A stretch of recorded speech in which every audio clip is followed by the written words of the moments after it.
ay sama gars yi di leen ziar di leen indilaat beneen vidéo man la Kébé Lifts wala ñu xam ma bokk ci Kébé Lifts bu fekkee ne ngay seetaan sama vidéo ci première fois bi da nga abonné nga seetaan ndax vidéo yi educational la mën nañ ci jàng dara ñun ñëpp bu fekkee ne bi ma ci première fois maa ngi TikTok Instagram mën nga bind Kébé Lifts gis sama tur sama vidéo yi educational la maanaam damay jàngale ni ñuy entraîner ci salle bi maa ngi nii sax ci salle bi nii ànd ak sama benn rakk mais tey li ñuy def mooy chest la ñuy def ak shoulders mais chest la ñuy commencé xam naa ne ñuy def Smith machine incline bench bu ñu jógee foofu def ñaari set ci dumbbell bench bu ñu jógee foofu def flies bu ñu jógee foofu def real delts pour commencer liggéey shoulders après ñu def lateral raises ba ñu def shrugs ak shoulder press noonu lañ koy defee bu ñu jógee foofu tamit mën naa am ñu liggéey tuuti biceps mais xamaguma ba xam ça dépend ci temps bi fu mu toll. mais ngeen seetaan vidéo bi partage ko boo amee yenn question yoo am mën nga ko commentaire léegi bu ko defee danaa ko tontu bari na ay question yu may jot ci WhatsApp ci TikTok ci Instagram mais dama mën a tontu yëpp mais bu ma ci gis rek boo xamante ni mësuma koo gis danaa ko jéem a tontu benn ci vidéo wala ma commentaire ci respond ci comment section bi yéen a ma gën a xam jëm bi nag mu ngi commencé fees nii ndax nit ñaa ngi dugg si mu ngi gis nit ñaa ngi jaar si sama caméra bi mais kon ñu commencé entraîner commencé incline ci biir danaa gën a expliquer li may def mais pour ñu yàgg a seetaan moom xam naa vidéo yi bëri na si yoo xamante ni lu si ëpp ci li ñuy jàng si entraînement jàng nañ ko ba pare ndax dugal naa vidéo yu bëri mais kon ku bëgg programme tamit mën nga utiliser vidéo yi ngay topp li may def nga koy defee noonu sat ak répétition exercice bu ma def danaa def 3 ba 4 sets répétition yi danaa ci def 10 ba 12 8 ba 12 ça n'est pas ci poids bi may def méthode bi may utiliser mooy progressive overload mooy set bu nekk damay jéem a yokk sama poids surtout ci machine surtout si exercice yoo xam ne machine nga koy defee exercice compound exercice yi nag bëri na ci yoo xamante ni benn poids rek fa laay commencé mooy poids bu 10 yam foofu mais exercice yi ñuy defee machine yi yooyu ça n'est pas li ëpp ci yooyu damay gën a yéeg ci set bu nekk kon ñu commencé entraîner wax naa bay bëgg a dee ñu dem let's go. fi li ñuy commencé ci Smith machine bi defagun poids ci benn côté ba dañuy tàngal suñu yaram tuuti rek stretch bala ñoo commencé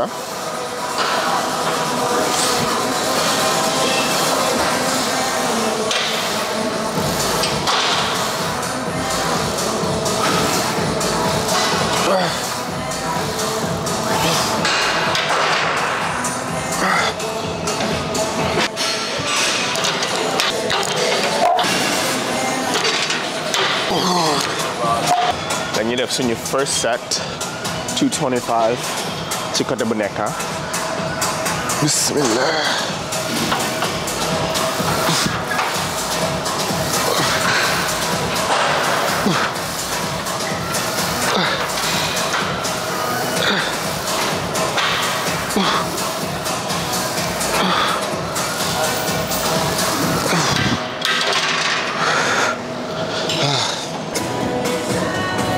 das moom te dënn exercice bi moo si gën a gaaw si machine bi baax na sax mais yeneen machine yi ma daa utiliser ñoo gën ndax bii baar bi dafa teg dafa ngande ba pare machine bi li may help dafa bëri xam nga am na Smith machine yoo xam ne boo koy utiliser li mu siy jàpp du bëri ça day gën a jafe pour nga def exercice bi mais bii day tax mu gën a yomb mais day tax nga am stabilisation bu baax boo xam ne risk free exercise risk free lay doon maanaam fii ci yeneen machines yi nga gën a mën a gaañee sa bopp ci boo utiliser machine bi mel nii moo tax may def yenn saa yi may utiliser bi yenn saa yi may utiliser dumbbells ak ñu def suñu deuxième set ma taxaw lii delloo lii mu gën a kii center.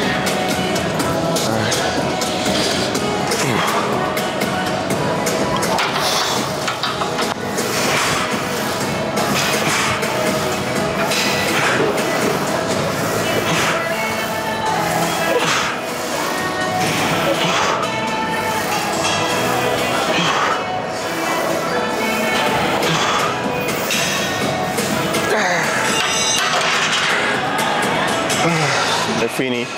ñu fi def 3 sets bu defee 3 sets fii ba pare ñu dem utiliser dumbbells def fa 2 sets après ñu def flies ci machine bi après ñu dolli ci beneen exercise wala ñoo move on ci second muscle bi ñuy work tey come on.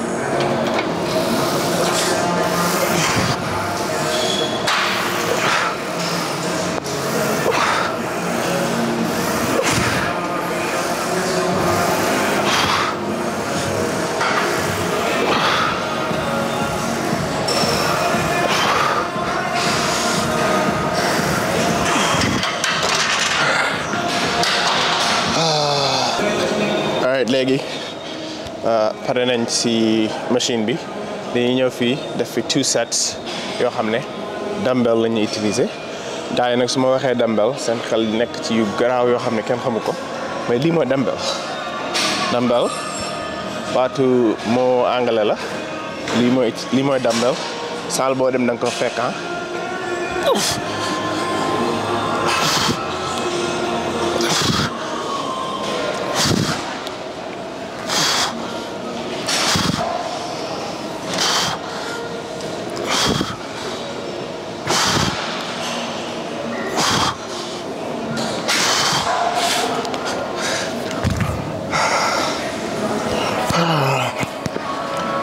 xam naa mën a yéegal lii quoi wàcce ko tuuti nii génne ko dañ dem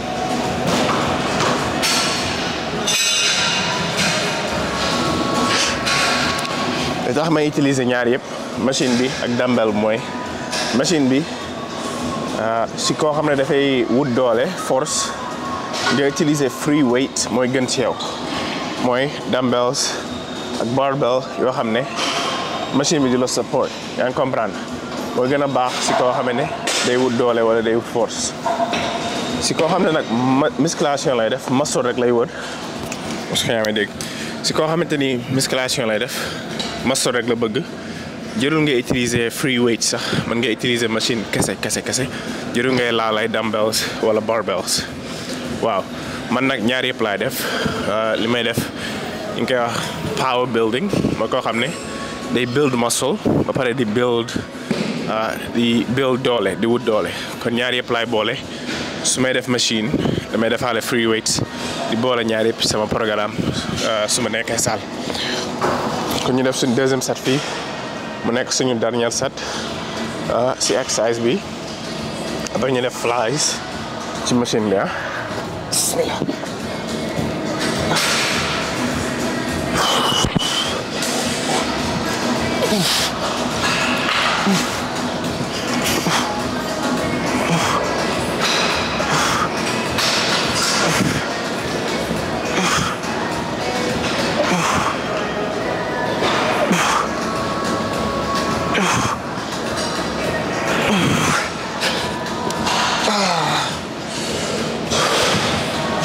entraînement daa metti nag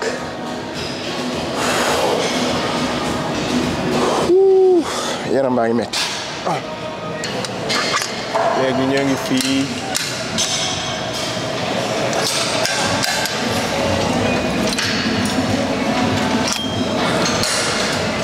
def flies fexe ba ñaari yi tollu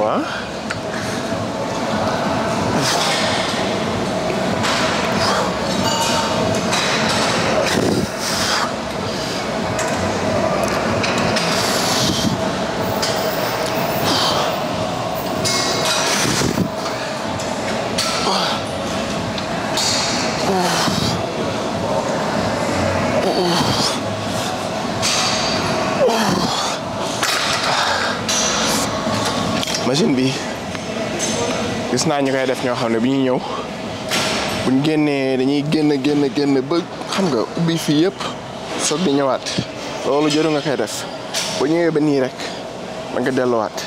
ndax boo ñëwee fi ba fii bu mu gën a ubbeeku da ngay hyper extend sa shoulders te affaire bi boo ñëwee ba nii rek dënn bi jeex na liggéeyatoo dënn bi daal da ngay yàq sa shoulders fii rek kon boo ñëw ba fii delluwaat boo indee ba fii nga téye ko bu baax squeeze soog di delluwaat mais boo ñëwee ba nii jëru ngay continuer jëru ko moo tax affaire bi nga set up ko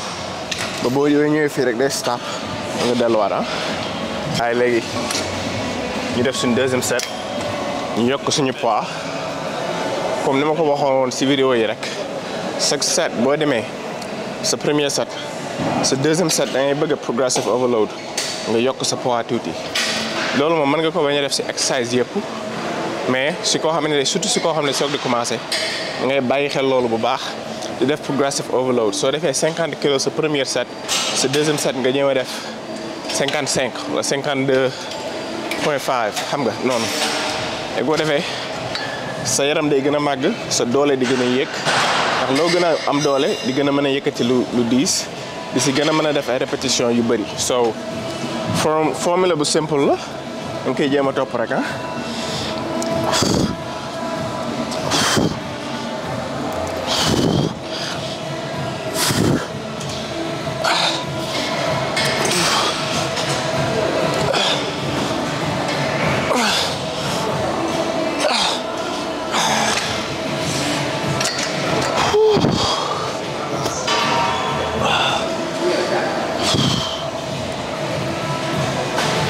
ñaangal tuuti ah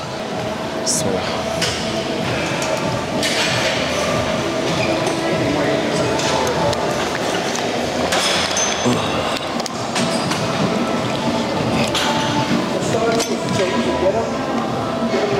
gaay yéen a ngi waajal tabaski sama mbokk jullit yi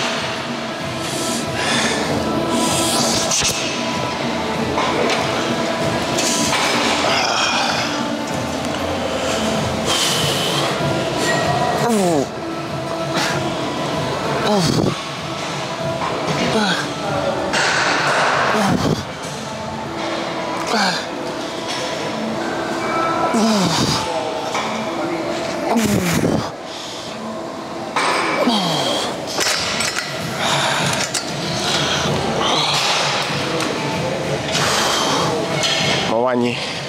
demaat danga ko bës non bu ko bës puusal bu ko bës bàyyi noonu def drop sets ah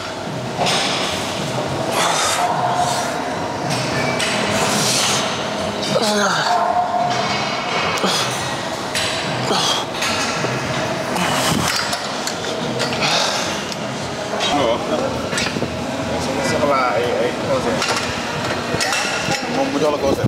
conseil yi waaw. ay boo xool ma ba xam mu ngi kii. non jaara ne ma cameraman mooy loolu quoi du liggéey ci lay nekk di wax wëj rek ka muy weñ. waaye bul bës baa noonu bës naa ba pare. fii la ñuy commencé def real delt liggéey nañ chest ba mu jeex ah léegi dañuy def shoulders mais real delt si gannaaw la ñuy commencé ah. yaa ma gën a xam bismillah wàcce lii tuuti no man xaw a yëg wàcc ko benn real delt boo koy def sa ndigg bi ci gannaaw mu dugg ba ci biir mais def ko ci gannaaw nii après def sa chest nii sa dënn bi taqaloog bench bi ah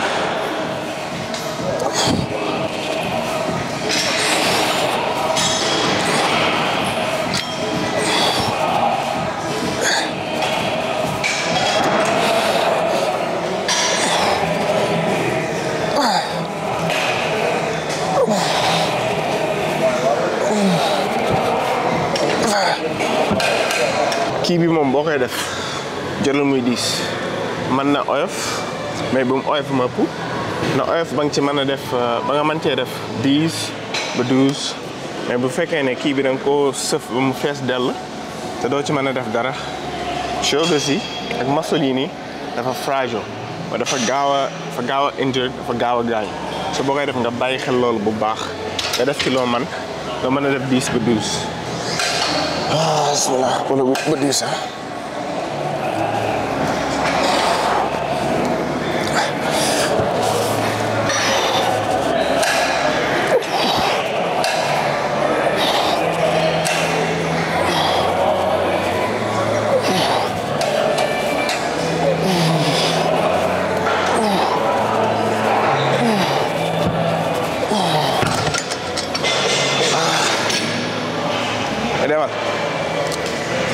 ñëw ma woon leen koy defee booy train kenn quoi léegi jëlal sa poids léegi su ma doon traîner kenn ci salle nii laay def léegi lii day nay wàcc anière waa kay léegi sa dënn teg ko ci kaw lii xam nga tànk yi ndig lii fii yëpp mi ngi si biti pare muy soog di pousse waaw banque sa loxo yi tuuti waaw kay nag mi ngi wax léegi lii fii lay liggéey maso yi nekk fii lay liggéey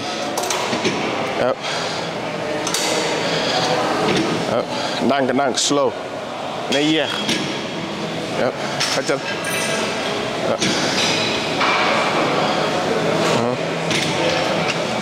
waaw kon gis ngeen ko boo koy def sa loxo yi bu mu jub banque ko tuuti da soog di dem kon ñu def fii suñu 3e set mu nekk suñu dernier set pour wheel delts après ñu def lateral raises shrugs ak shoulder press mu jeex let's go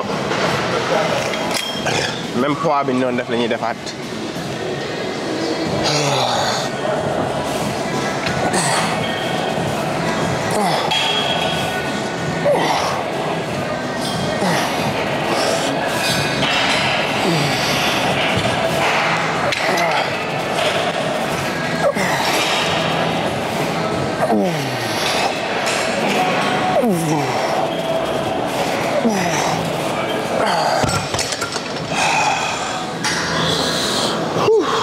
ñu dem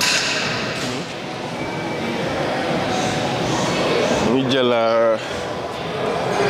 poids pour def lateral raises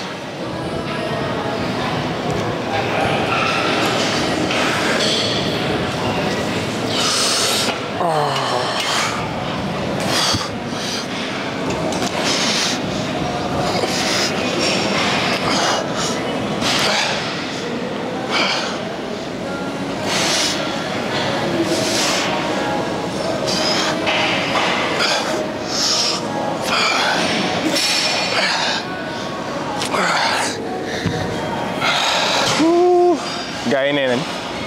li gën a yomb ci def musculation wala dem salle mooy entraînement bi mais du si gën a jafe di lekk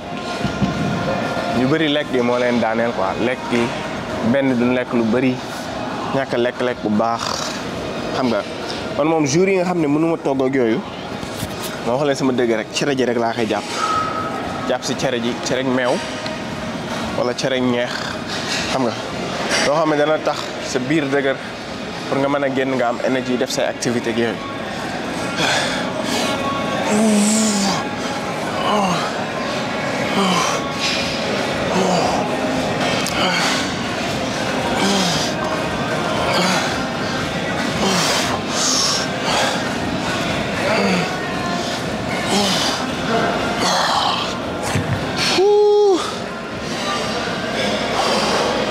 moom da ngay fexe ba shoulder si di yëkkati loxo yi bu mu yëkkati fii ne fii di yëkkati nga mel ne nga téye sa loxo nii rek bàyyi mu yëg nga mel ne kuy naaw sa shoulder si di def liggéey bi yëpp mais bu fekkee na nga bàyyi sa forearm sa arms di def entraînement bi yooyu daanaka fii rek ngay liggéey mais doo liggéeyaale lii soow nga def ba nga sa loxo tuuti def nii xam ne boo tegoon dara fii da nga ko mën a yéegal même bu fekkee ne sa loxo yi lii sax laalul poids bi yaa ngi comprendre am na machine yu mel noonu tamit. waaye léegi ñu def one more nekk suñu last set fii bismillah.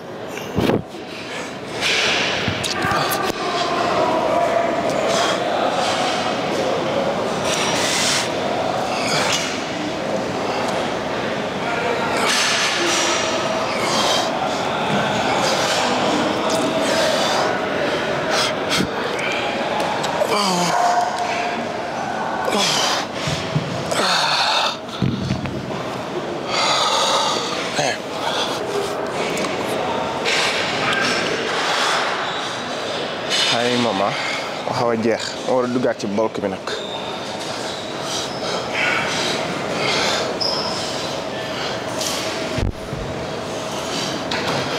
ñu continue léegi ñu def shrugs def 90 pounds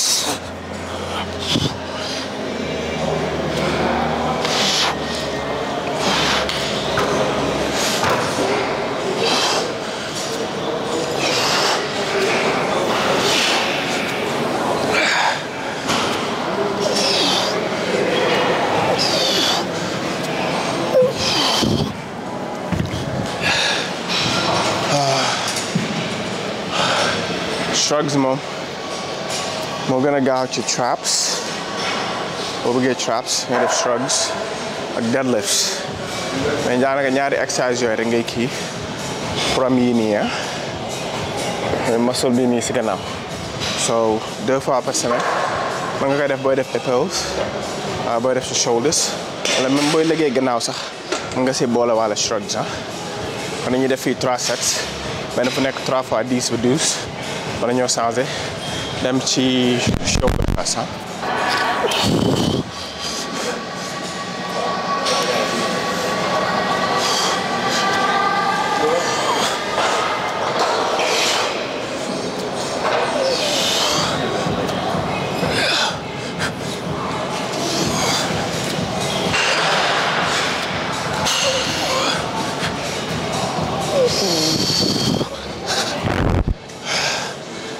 entraînement bi exercice bi même ci suuf gi mooy boo wàccee poids bi nii ci entraînement bi la bokk da ngay gis gars yoo xam ne ñu bëgg a gaawante rek yéeg foog ne concentration bi yëpp si kaw lay nekk mais même boo wàccee muscle bi du relax da ngay yëg ne mi ngi move ba léegi intensity bi mi ngi si kaw ba léegi so boo wàccee wàcc ba ci suuf yéegaat wàccaat so continuous movement am na ñu gis nga post nga ngay jaay benn boobu jaay woon. loolu jaay moom dama kaa am comme que abal mu yàq ko toj ko la nga def. am ko abal mu toj ko.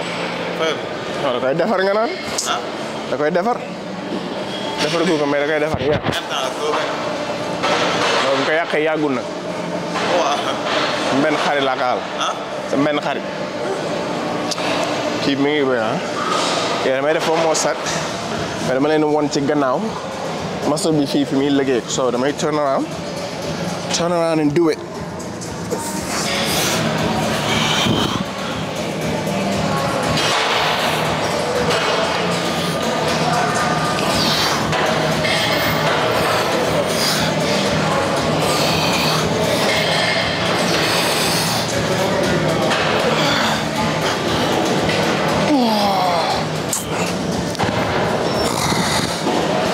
sama daal yi taq yaa naa démb la. Oh, démb. I think so. ñëwee nii def shoulder press.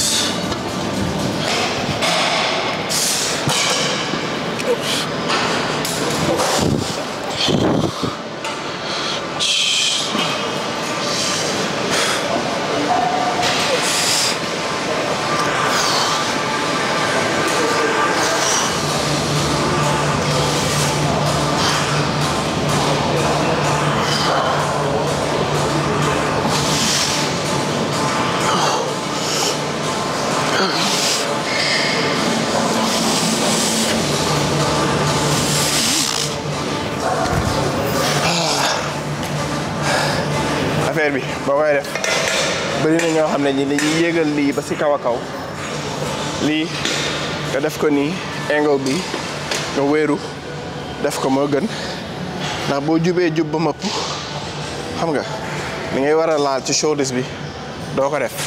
te day gën a metti sax pour nga def ko soo boo wéeroo nii def siège bi angle bi nga yéegal nga def sa loxo nii di yéeg ngay gën a mën a liggéey shoulders bi moo gën a nekk optimal ci ngay jug kocc di ko def gàmmi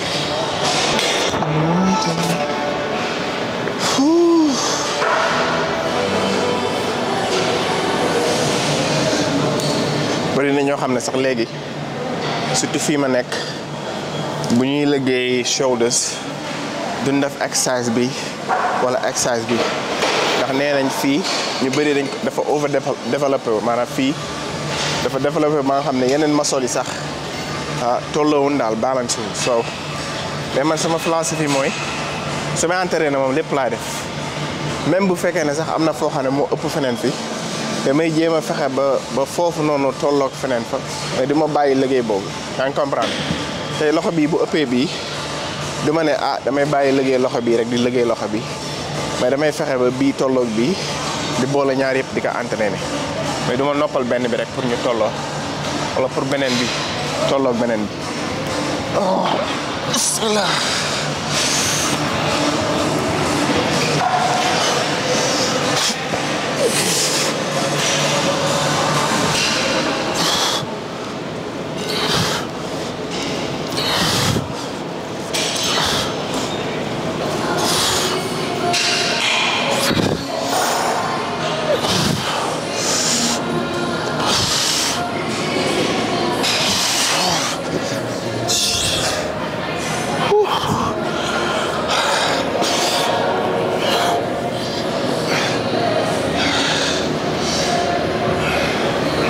One more set.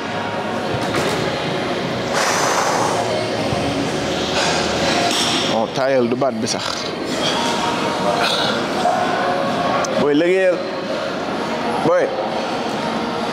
Entraînal ngay wax rek. Alright, so guys, we def one more set. Donc suñu dernier set ci shoulder press.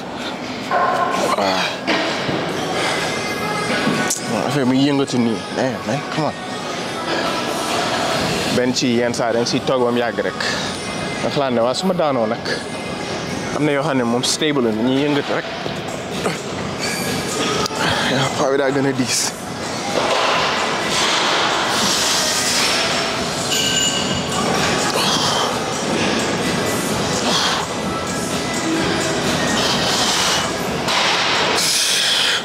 pare naa ci ay sama gars yi entraîné nañ ba pare tey won naa leen li may def xam nga entraînement bu gaaw